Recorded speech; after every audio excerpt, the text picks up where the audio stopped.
É tempo de análise deste documento, neste grande jornal. Ricardo Jorge Pinto e Manuel Caldeira Cabral são os meus convidados. Ricardo, começo por ti. Estiveste a ler rapidamente estas 212 páginas.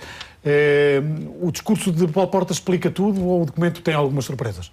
Não, o documento eu esperava que eventualmente viesse a ser uma espécie de programa eleitoral para o PSD e para o CDS.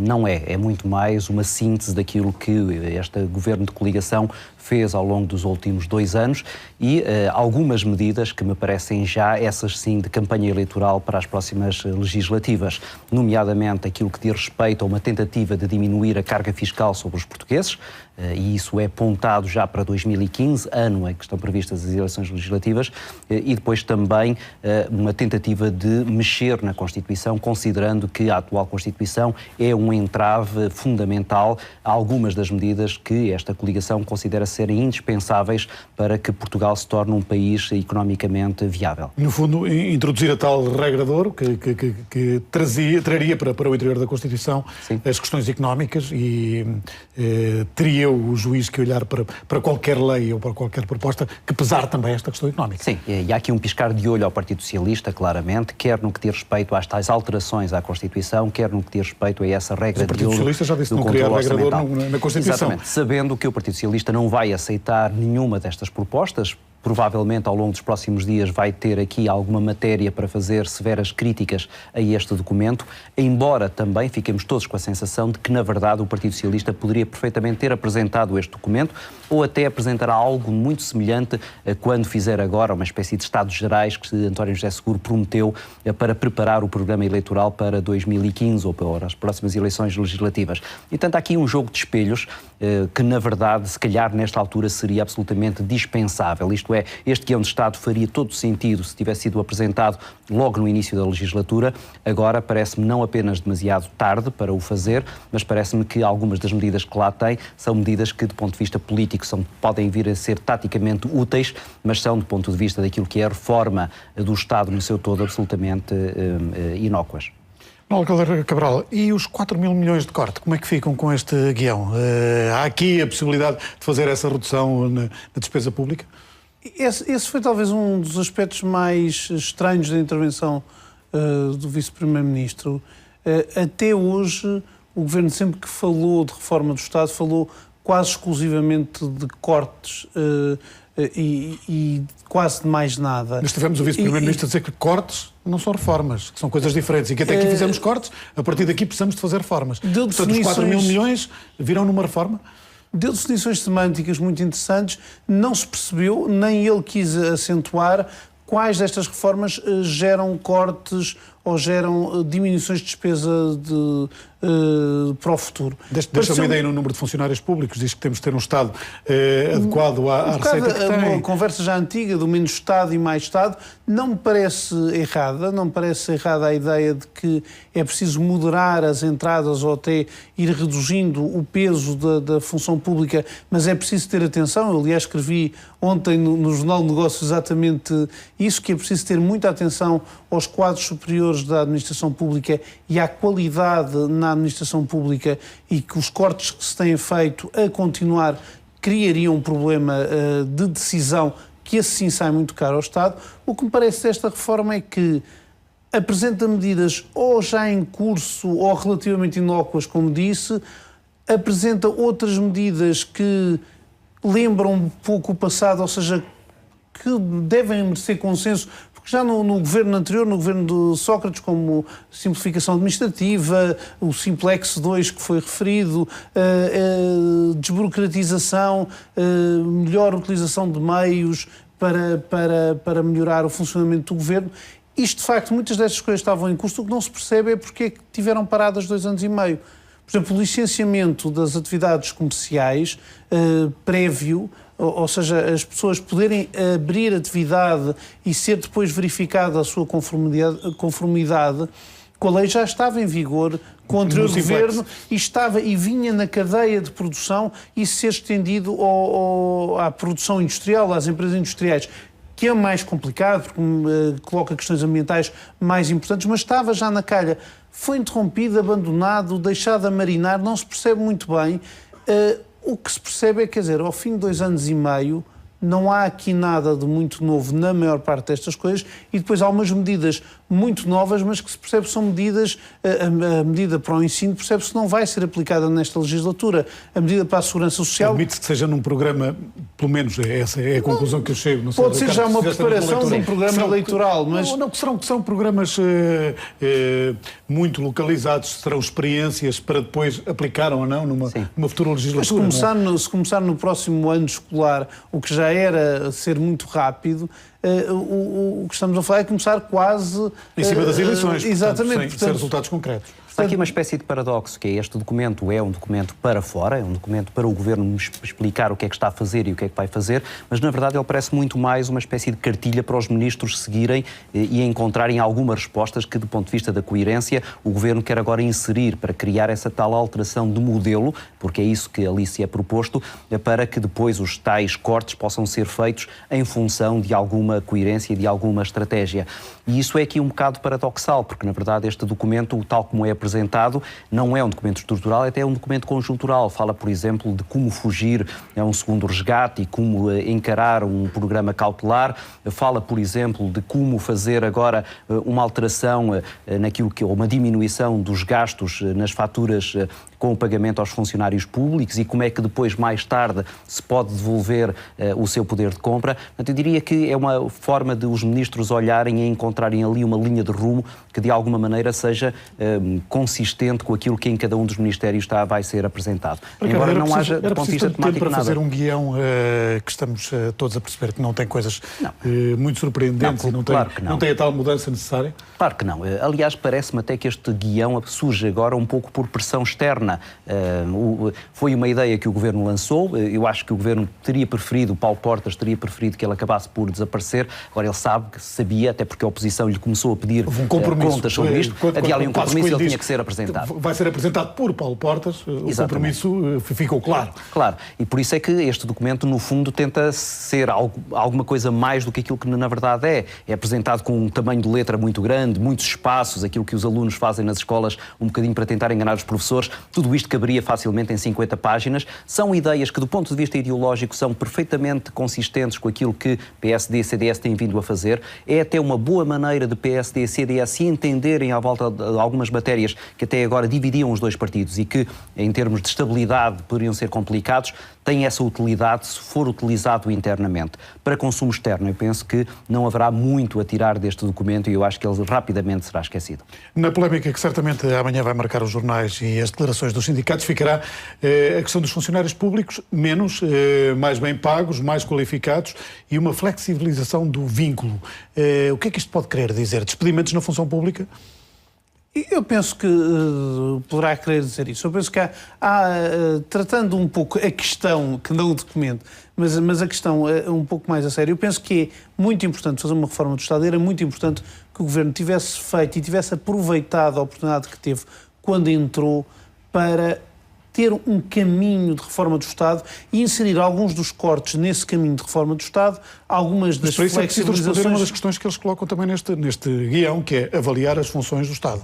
Que é uma coisa que todos ouvimos mas durante avaliar muito é tempo. uma palavra interessantíssima de ouvir num Governo que está lá há 2 anos e meio. Avaliar faz-se na oposição, quando se faz um guião, que é um programa, um guião no cinema, o guião faz-se antes de... Quando se está no Governo, está-se a realizar o filme e está-se a estrear o filme. E isto é que é o mais estranho. Este é um documento que o próprio Vice-Primeiro-Ministro disse que era para lançar agora para a discussão e para executar quando? Porque, de facto, estamos a 1 ano e meio de eleições, portanto, daqui a 1 ano estamos a meio ano das eleições, estaremos em campanha eleitoral. E, de facto, o que há aqui é uma série de medidas que algumas delas já vinham de trás do anterior governo, etc. E há depois medidas que são tão para o futuro que não são para aplicar nesta legislatura. E, portanto, o governo, basicamente, o que diz é que vai passar uma legislatura inteira a fazer medidas pontuais de corte cego e a fazer pequenas reformas as quais já vinham numa linha de trás. Isto é uma falta de rumo muito grande. E a reforma do Estado, nesse sentido, é importante para dar um sentido de melhoria da eficiência.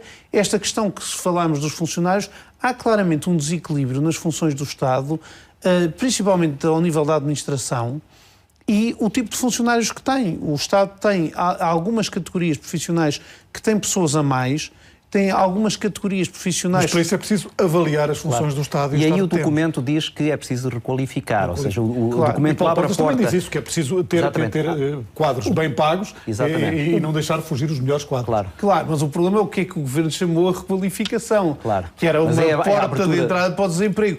Eu penso que é preciso fazer isso. E ir buscar depois pessoas mais qualificadas. Eu falo mesmo dos jovens licenciados que têm que ser atraídos para dentro da administração pública. E por isso é que tem toda a razão. Isto não é um guião, é muito mais uma sinopse de modificações que têm vindo a ser introduzidas. É o tal work in progress, o trabalho em curso de que tinha falado Poiares Maduro. São as tais reformas que Marcos Guedes já tinha dito que estão a ser feitas e é preciso também reconhecer isso. Eu acho que este documento tem um mérito. Tem um mérito de encontrar ali um argumentário para, na véspera de eleições legislativas, explicar o que é que o Governo fez e mostrar que as coisas que fez, concorde-se com elas ou não se concorde, na verdade correspondem a uma determinada estratégia que agora, olhando para este documento, se entende um pouco melhor do que até ao momento. Mas é, nesse sentido, um documento muito mais político do que técnico. Claro que sim. O que se esperava era um documento mais técnico, ou seja, com uma fundamentação das áreas em que é preciso e com um rol de medidas concretas, enquadradas politicamente, obviamente, mas é muito mais um documento político que explica algumas das medidas que já foram tomadas e as faz parecer como reformas em curso, que retoma algumas das reformas que estavam em curso antes do Governo entrar e que só não se percebe porque é que estiveram suspensas este tempo todo, e depois que lança 3 ou 4 grandes pistas de coisas bastante diferentes, mas que não são para aplicar nesta legislatura e não se sabe muito bem se quer se reúne tanto consenso assim dentro do Governo.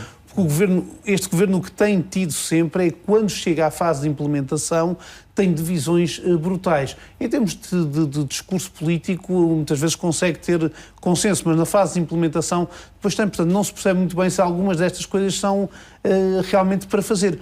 Outras, como concentração de serviços, extinção de institutos, etc., o Governo já falou tanto disso e já também se viu que, em muitos casos, a implementação disso gerou tão poucas poupanças e não gerou quaisquer ganhos de eficiência no Estado, que é, de facto, um pouco mais do mesmo. É entre o mais do mesmo e mais de coisas muito diferentes, mas que estão muito pouco concretizadas e que, quando muito até às próximas eleições, vai haver um debate, uma discussão, um envolvimento, mas não uma concretização. E, portanto, fica um pouco a sensação de que a reforma do Estado nesta legislatura ficou pelo caminho. E esta legislatura, com o programa que tínhamos, com a Troika, etc., era uma legislatura em que havia grande abertura da sociedade para aceitar algumas reformas que serão mais difíceis de fazer depois. Embora algumas delas, de facto, o Vice-Primeiro-Ministro nisso tem razão, são mais fáceis ou mais concretizáveis em tempos de crescimento e nesse aspecto não era fácil. Mas era mais fácil em termos de aceitação pública e até aceitação pelos sindicatos, etc., num momento de crise como este, ter conseguido romper algumas das resistências e, de facto, como não se tentou, não se conseguiu. Os consensos, para encerrarmos este debate, são possíveis a partir daqui? Ricardo, dizias que o Partido Socialista poderia apresentar algumas destas medidas. Sim. Tem espaço para defender algumas destas medidas? Espaço há. Teoricamente, este documento era um documento que eu diria que António José Seguro subscreveria em grande parte sem nenhuma dificuldade, até sem nenhuma dificuldade interna. Isto é, com mesmo as fações mais à esquerda do Partido Socialista a aceitarem muitas das propostas que aqui estão. Agora, politicamente é inaceitável. O Partido Socialista, se amarrasse agora a este documento, ou pelo menos a uma versão alterada deste documento, ficaria numa situação muito mais vulnerável para chegar às eleições legislativas.